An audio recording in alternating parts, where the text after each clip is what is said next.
upstairs is going to close to the Senate. They're going to be doing some work up there, so you'll be able to see it today. I thought it was going to close today, but they didn't work today, so I'll get to see. Where are you gentlemen from? Rhode Island. Rhode Island. Okay, you're all together, right? Yeah. Okay. Now, did you go to Independence Hall? Did you go to tour? Okay, now, Independence Hall is the same type of architecture. It's Georgian architecture. Independence Hall, I don't know if the ranger told you, was completed in 1732. This building is old, that's why you can go on tour with me. It was completed in 1789. It was made really to be a courthouse, but here's something you're going to learn today if you didn't know this already. Philadelphia was the federal capital of the United States for 10 years. Did you know that? And when we were the federal capital, this is where Congress was. So this is what they call Congress Hall. House of Representatives was here, and upstairs was the Senate. So the big chair here, wow, it's roped off, that's where the Speaker of the House sat. And where you are, I mean, it's all reproduction, but they had similar chairs and desks. That's where the congressmen would have been. They left here with 106 members in the House of Representatives. Today, there are 435 members in the House of Representatives. Now, I want to tell you a couple things that are interesting. Number one,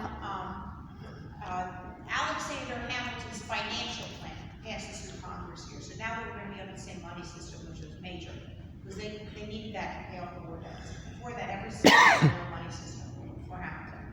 The other thing is the Bill of Rights.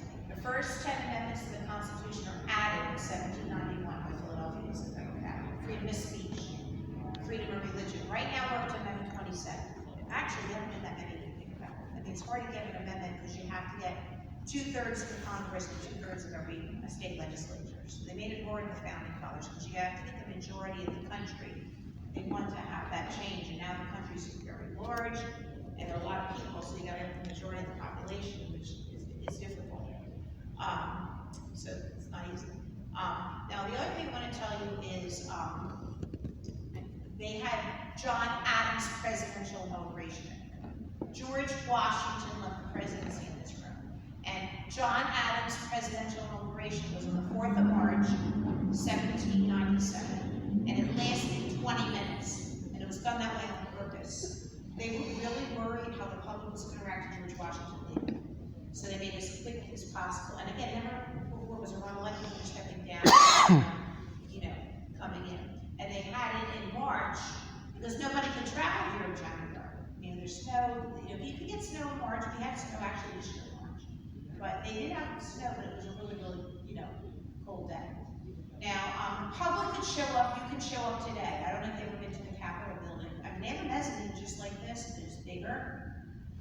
You didn't need a ticket. You just first come, first serve. A lot of the press came. They reported on what went on here. They drew political cartoons of politicians at work. And from the political cartoons, we knew what the setup was like. So when the Park Service came in here, they knew there was a rug like this and how desks were. But I mean, the tradition kind of continues on. I mean, it looks like this in Washington, but it's bigger. They had some famous men here that were representatives. James Madison was here, representing the state of Virginia, and then he became 4th president. Andrew Jackson was here representing the new state of Tennessee. Then he made it up to the Senate, he became a senator, and then the rest became president, he became 7th president later on. John Marshall, who later became Chief Justice of the U.S. Supreme Court, he was representing the state of Virginia, and they had this man, he was president, but not for long. This is good trivia. His name was William Henry Harrison. He was president for a month. He caught pneumonia.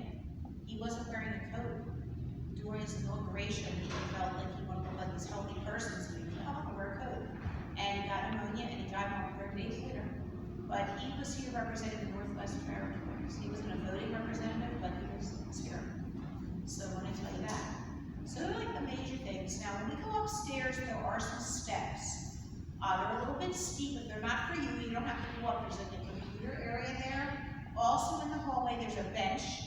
You can sit on the bench and there's a picture book. But when everybody leaves or left, there's double doors. And if you go left, you'll leave completely. If you go right, you can still stay